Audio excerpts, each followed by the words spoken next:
Assalamualaikum dear students, this is International Islamic University, Islamabad School, Sahiwal campus, online lectures, Biology, grade 9, lecture number 6, chapter number 4, cells and tissues.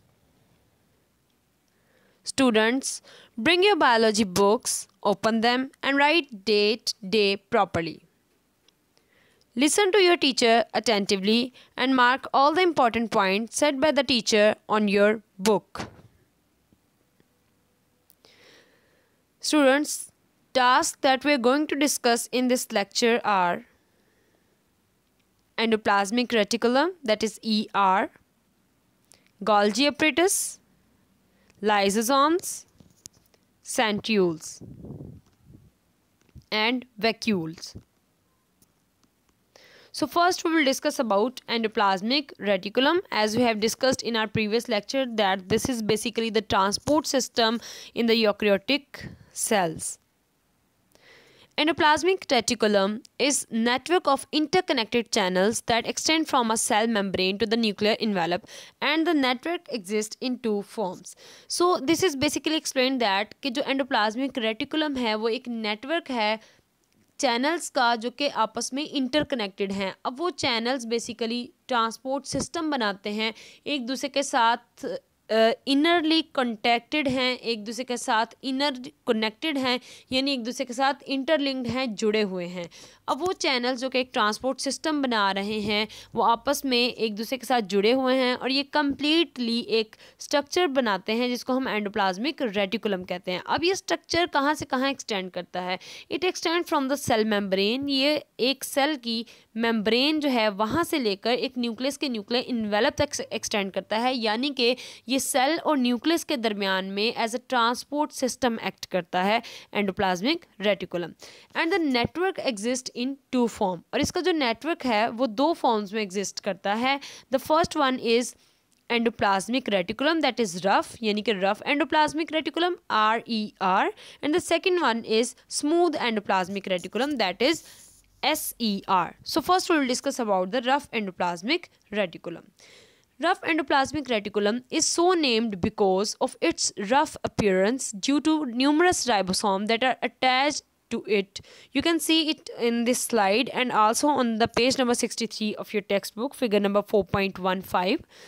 So this name is given to the endoplasmic reticulum as the appearance of this endoplasmic reticulum is rough as it has granular structure ribosomes, यानी दाने नुमा साख्तें granular structures मौजूद हैं जिनको ribosomes कहा जाता है. बहुत ज़्यादा एक्सेस में मौजूद हैं, बहुत ज़्यादा न्यूमरसली मौजूद हैं, यानी बहुत ज़्यादा तादाद में मौजूद हैं, जिसकी वजह से वो एक रफ़ लुक, एक रफ़ अपीयरेंस देते हैं और इसी वजह से इसका नाम रफ़ एंडोप्लाज्मिक रेटिकुलम रखा गया. Due to the presence of ribosome, rough endoplasmic reticulum serve as a function in the protein synthesis. As we know that ribosomes are basic sites for the protein synthesis.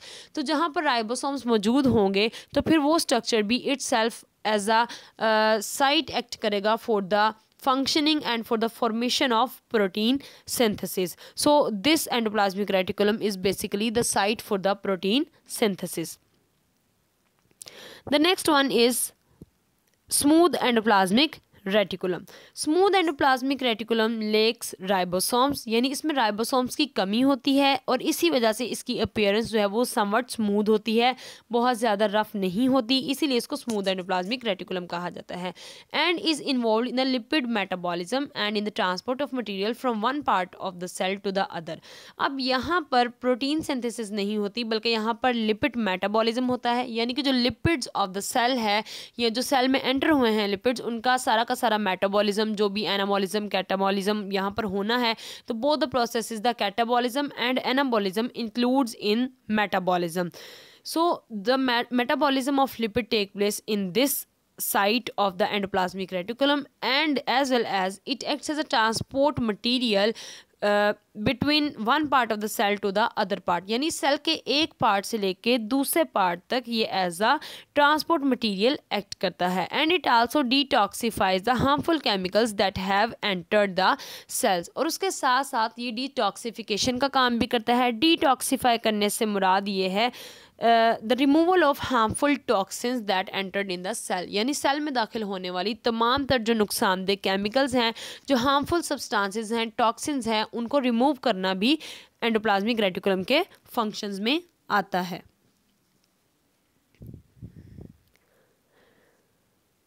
The next one is Golgi apparatus. This is basically a apparatus that is formed by the stack of cisterni. An Italian physicist, Camillo Golgi, discovered a set of flattened sacks known as cisterni in a cell. So in this set, many cisterni are stacked over each other, and this type of stack is known as Golgi apparatus. Camillo Golgi एक physician था, Italian physician था, जिसने Golgi apparatus को discover किया और उसने ये बताया कि गोल्जी अपरेटस एक flattened sacs of known as cisternae, यानी फ्लैटेंड सैक्स यानी चिपके हुए बिल्कुल स्मॉल पैकेट लाइक स्ट्रक्चर्स पे कंसिस्ट करता है, यानी चिपके हुए पैकेट नुमा साख्तों पर ये कंसिस्ट करता है, जिसको हम सिस्टर्नी कहते हैं। एक सेल में ये मौजूद होता है और उसने इसके बारे में एक्सप्लेन किया कि in the set of many cisternae are stacked over each other. जैसे हमने पिछले लेक्चर में डिस्कस किया था कि थाइलाक्वाइड जो होते हैं वो एक दूसरे के ऊपर स्टैक हुए होते हैं, पाइलअप हुए होते हैं, एक के ऊपर दूसरा थाइलाक्वाइड।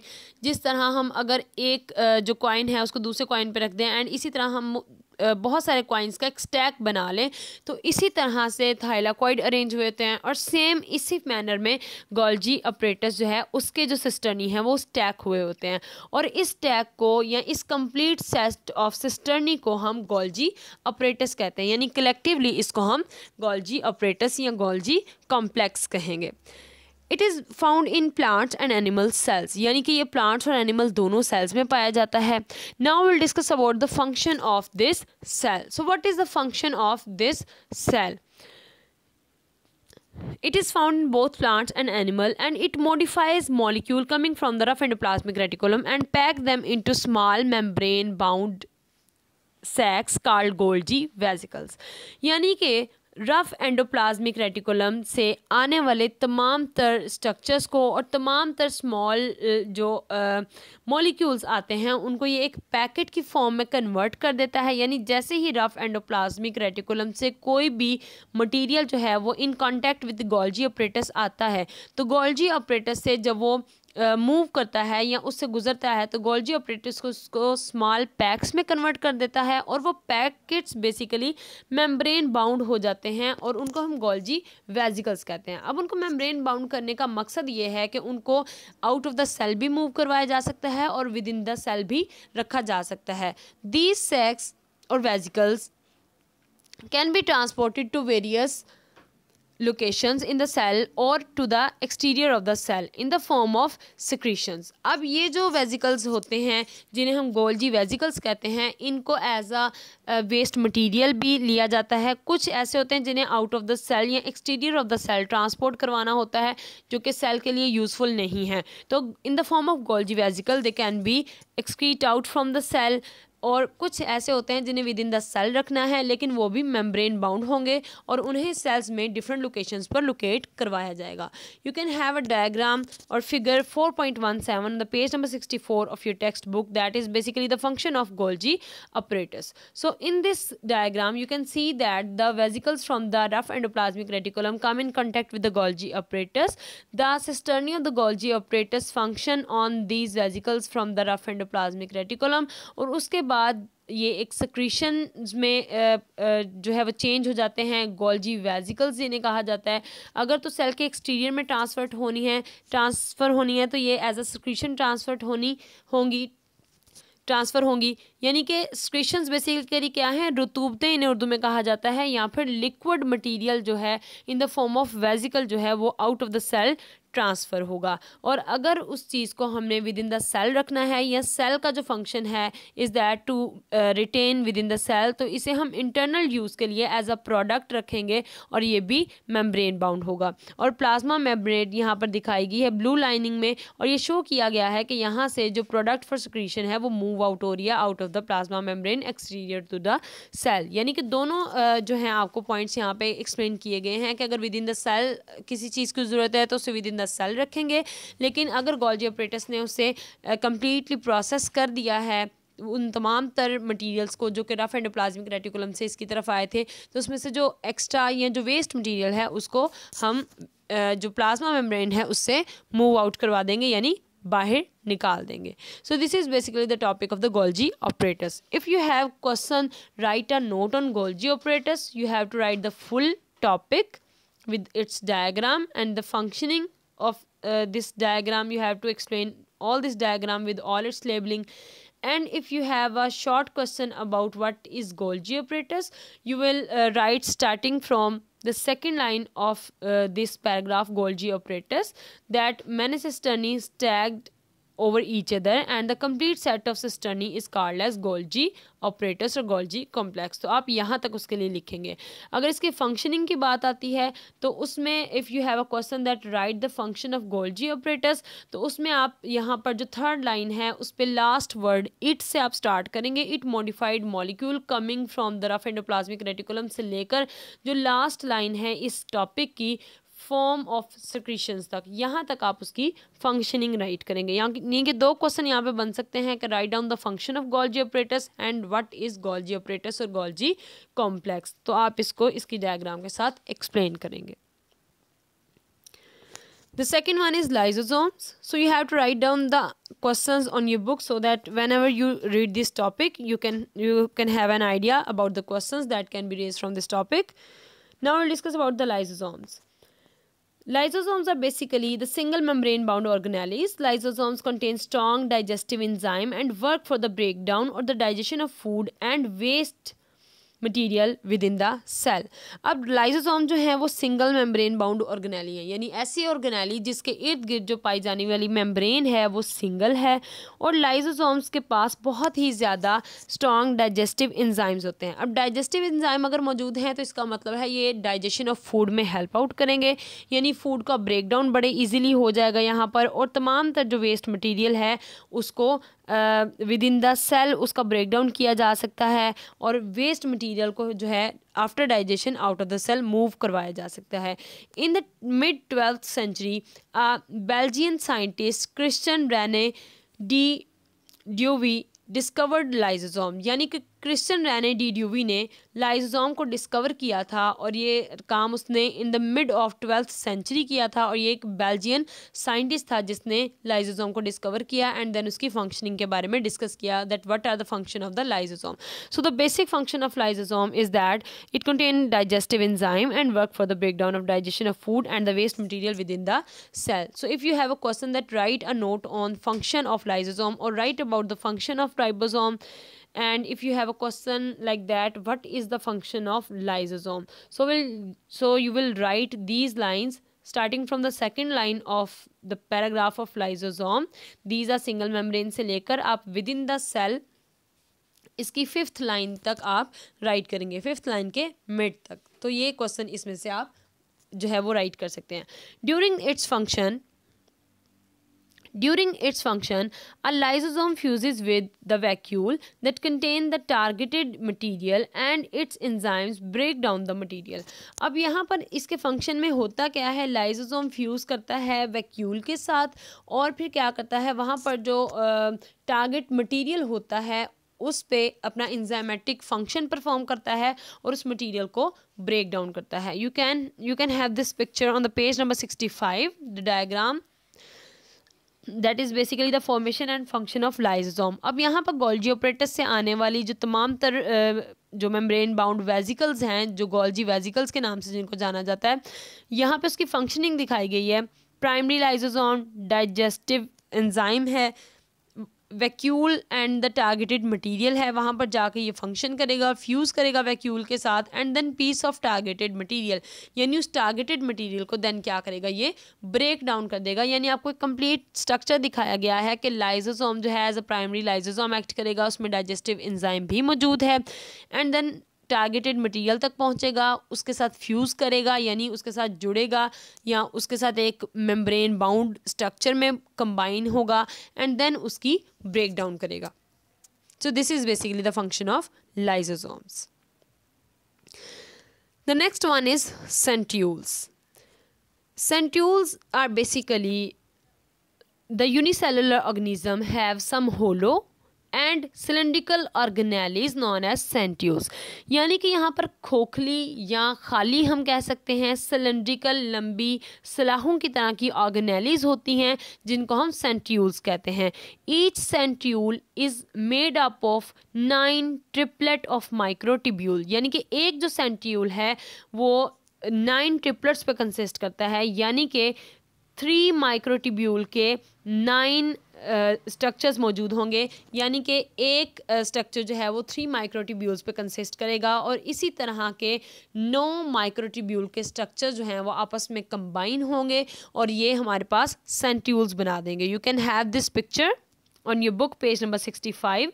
यहाँ पर आपको साइड व्यू भी दिखाया गया है जहाँ पर ट्रिपलेट ऑफ माइक्रोट्यूब्यूल दिखाया गया है. You can see that a red, blue and green colored 3 cylindrical structures that form a triplet microtubule. This is basically microtubule जो यहाँ पे दिखाई गई है.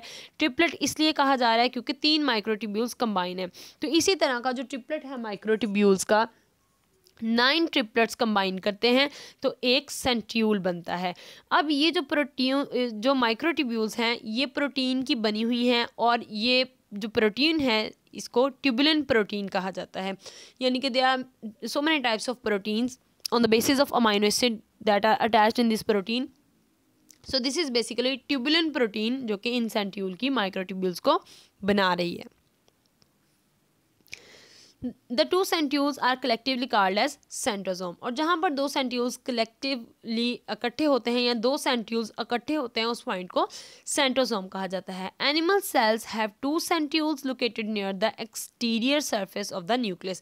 न्यूक्लियस के एक्सटीरियर सरफेस पे यानी न्यूक्लियस के बाहर एनिमल सेल्स में 2 centrioles लोकेटेड होते हैं, each consisting of triplet of microtubules, 9 triplet of microtubule. अब यहाँ पे आप काउंट भी कर सकते हैं कि triplet of microtubule 1, 2, 3, 4, 5, 6, 7, 8 and 9. You can count it, you have to count it so you can get a clear idea about it. यहाँ पर साइड व्यू भी दिखाया गया है, ओवरहेड व्यू भी दिखाया गया है जहाँ पर आपको और ज़्यादा क्लियर हो जाएगा कि how this 9 triplet microtubules arrange together to form a सेंट्यूल.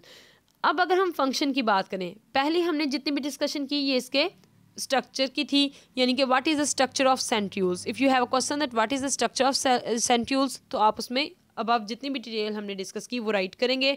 And if you have a question that what is the function of centriole तो फिर आप उसमें ये लास्ट 3 लाइन्स ऐड करेंगे. Their function is to help in the formation of spindle fibres, यानी spindle fibres की formation में ये हेल्प आउट करती है. अब ये spindle fibres basically mitosis meiosis processes जो होते हैं, यानी कि जो सेल डिवीजन के प्रोसेसेस होते हैं उनमें ये इंक्लूड होते हैं. आप इनको फर्दर अपने चैप्टर्स में पढ़ेंगे. अभी तक के लिए मैं आपको सिर्फ इतना बता दूं कि mitosis and meiosis are basically the cell division processes. तो उनमें स्पिंडल फाइबर्स जो हैं वो क्रिएट होते हैं ड्यूरिंग द सेल डिवीजन, साथ में यहाँ पे लिखा हुआ है. तो सेल डिवीजन में स्पिंडल फाइबर्स बनते हैं इनकी हेल्प से. And in some cells centrioles are involve in the formation of cilia and flagella. अब कुछ सेल्स में cilia and flagella these are basically locomotory organs of some organisms. तो cilia and flagella की formation में भी cell जो सेंट्यूल्स हैं वो हेल्प आउट करते हैं. The next one is vacuoles.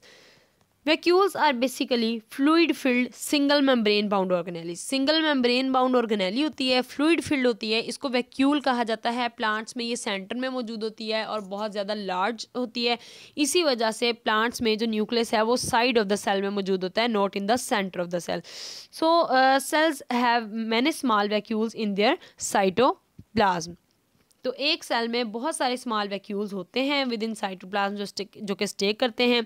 However when a plant cell mature, its small vacuole absorb water and fuse to form a single large vacuole in the center. जैसे जैसे plant cell mature करता जाता है तो उसके तमाम तो जो स्मॉलर वैक्यूल्स होते हैं वो एक दूसरे के साथ फ्यूज़ होते जाते हैं और एक लार्जर वैक्यूल बना देते हैं जो कि टर्जिड भी होता है और बहुत ज़्यादा जो है वो लार्ज साइज होता है. Cell in this state become turgid. अब इस स्टेट में जबकि वैक्यूल इटसेल्फ टर्जिड होता है, फुल ऑफ वाटर होता है, लार्ज इन साइज होता है, तो एज अ होल सेल भी टर्जिड हो जाता है, यानी बहुत ज़्यादा हार्ड हो जाता है. हार्ड इन दैट सेंस कि उसमें जो कंप्रेसिबिलिटी फैक्टर होता है वो कम हो जाता है.